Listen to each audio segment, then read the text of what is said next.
Un apoyo promedio de 42% logró el presidente Sebastián Piñera durante sus 2 primeros años de gobierno. Así lo informó hace ya algunos días la encuesta Adimar, que además cifró la aprobación más alta al mandatario durante el rescate de los 33 mineros de Atacama. Usted lo recordará, mientras que el porcentaje más bajo se registró en agosto pasado en medio del conflicto estudiantil. En La Moneda reconocen varios logros durante estos primeros 24 meses, pero también asumen desafíos para el denominado segundo tiempo. Uno de ellos será sin duda la anunciada reforma tributaria.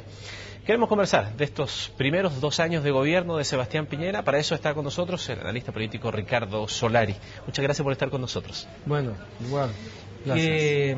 ¿Qué le parecen estos números? ¿Reflejan un poco lo que significa la temperatura ambiente? ¿Y hay espacio, cree usted, para el gobierno de Sebastián Piñera de repuntar? ¿O esto se va a mantener más o menos igual? ¿Cuál es su pronóstico? Bueno, parte tuve la base de que la adhesión que promedia la encuesta está por debajo de la votación histórica de la centro derecha en Chile. Por tanto, este es un gobierno que no ha tenido el atributo de la adhesión popular, de la adhesión pública, ¿no? Yo creo que la gran pregunta, más que hacer la evaluación que se puede hacer, y ahí está el terremoto, ahí están las dificultades de una crisis económica internacional, está la realidad del movimiento estudiantil, ¿no? Es si este gobierno terminó o no terminó.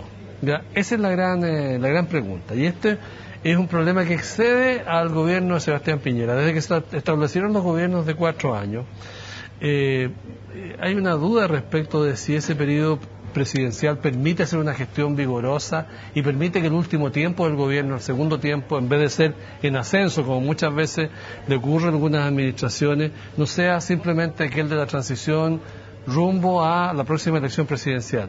Yo creo que tenemos aquí 2 dificultades. La primera, o el presidente pone sobre la mesa una agenda muy vigorosa, donde tiene que estar el tema tributario, donde tiene que estar el tema educacional, yo diría que en primer lugar que el tributario incluso, son siendo los 2 muy importantes, donde tiene que haber una respuesta a la crítica que la sociedad chilena tiene respecto al sistema político y lo perfecciona, o aquí vamos a ir a un gobierno que va a estar crecientemente ausente y donde toda la conversación de ustedes, los medios, va a estar concentrado en quién es el candidato de la alianza, quién es el de la concertación, qué pasa a los que van por fuera, etcétera, y la conversación se va a hacer crecientemente respecto al futuro y no sobre el presente.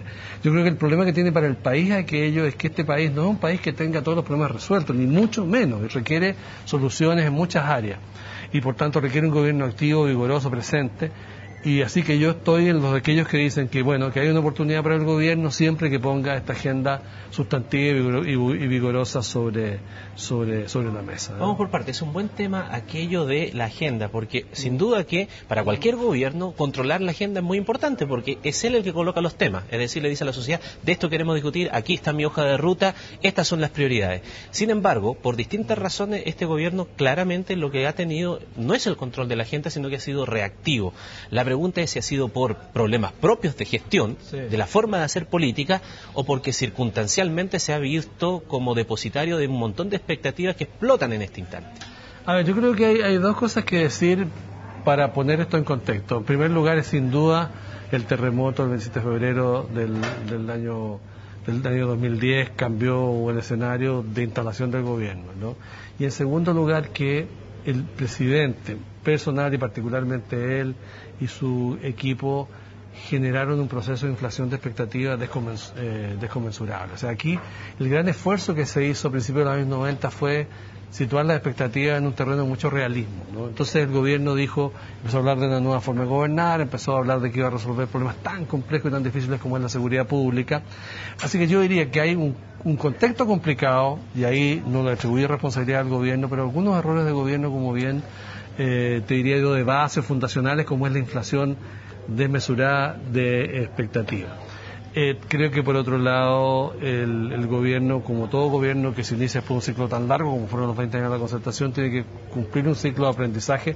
Han habido 2 cambios de gabinete, en algunos ministerios ha habido 4 ministerios en el periodo del actual Ejecutivo, y por tanto ha habido para toda una generación de personas que venían del sector privado, hipotéticamente la excelencia, ¿no? Que hacer un camino de aprendizaje que ha sido tremendamente difícil, porque la relación con la sociedad, la relación con movimientos de la sociedad, con las expresiones de descontento, no es fácil, no está en los libros y requiere una sintonía y una actitud que el gobierno en muchos casos no ha tenido. Así que yo creo que hay una componente externa, aquellos fenómenos como el terremoto y otros, y ha habido un componente interno vinculado a expectativas y vinculado a la falta de gerencia de problemas políticos sociales de alta complejidad. Yo no digo, perdona, para hacer curso todavía más justo, pensando que en algunas cosas lo han hecho bastante mal, yo no te diría que un gobierno que se hubiera ganado Frei, las cosas habrían sido más fáciles. Yo creo que la sociedad chilena se ha hecho una sociedad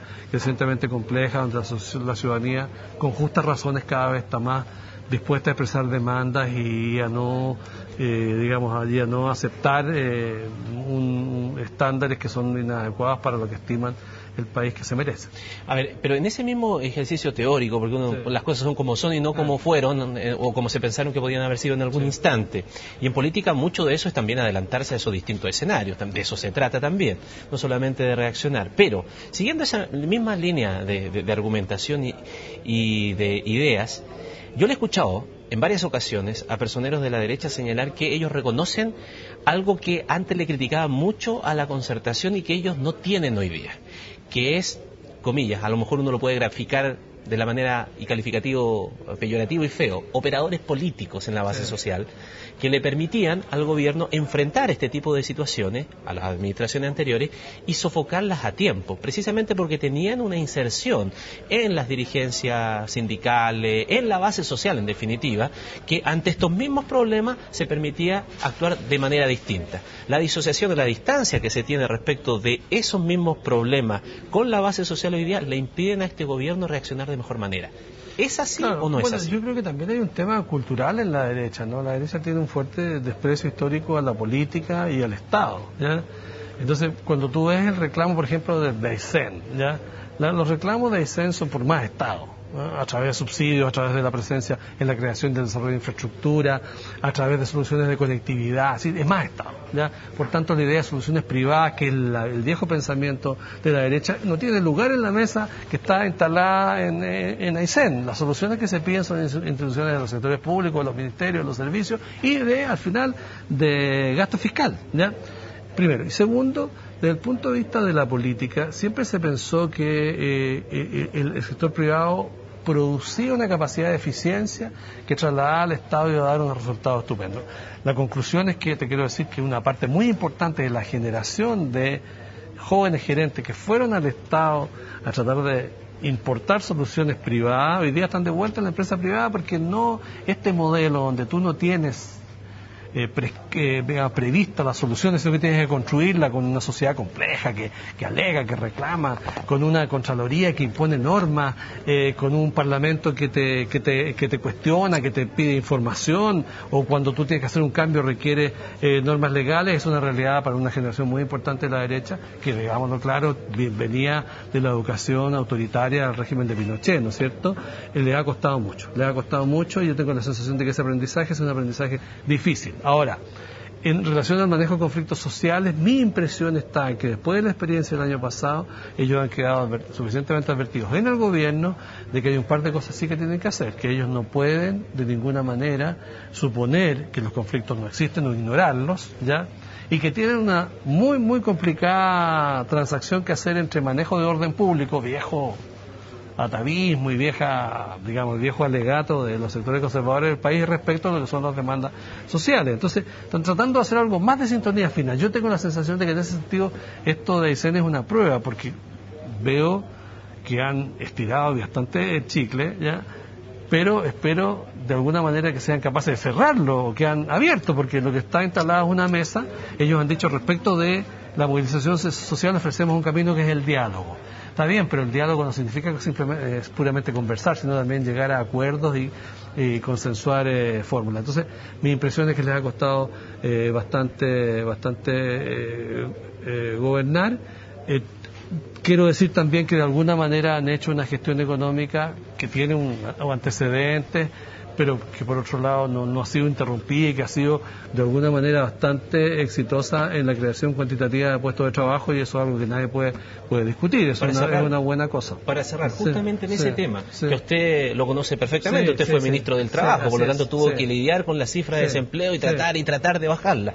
Este gobierno lo ha conseguido en buena manera, presenta buenos números y es una carta de presentación que cada vez lo señala. ¿Cuál es la diferencia? ¿Es una cuestión de gestión nada más? No, yo tengo la sensación de que aquí el crecimiento económico es un gran generador de puestos de trabajo, y eso es evidente, y el gobierno ha tenido un desempeño económico, yo diría, exitoso. La economía ha crecido y eso trae aparejado puestos de trabajo. Ahora, yo le quiero decir dos cosas. Primero, estamos muy lejos del pleno empleo, como han hablado algunos entusiastas, porque en nuestro país hay enorme cantidad de gente que no está trabajando, ¿ya? No solo desempleada, sino que está en su casa y no está en un puesto de trabajo, no está generando ingresos. Y en segundo lugar, también hay que darle una vuelta cada vez mayor al fenómeno de los salarios y al fenómeno de la calidad de los puestos de trabajo. Entonces, si bien es cierto, en ese punto sería absurdo decir, mire, ellos no han tenido un éxito, porque sí lo han tenido. Yo creo que es un éxito que tiene condicionantes y que tiene interrogantes que responder hacia el futuro, porque una parte muy importante de las personas que en las encuestas no dicen ser partidarias del gobierno son personas que están empleadas, pero en unas condiciones que no son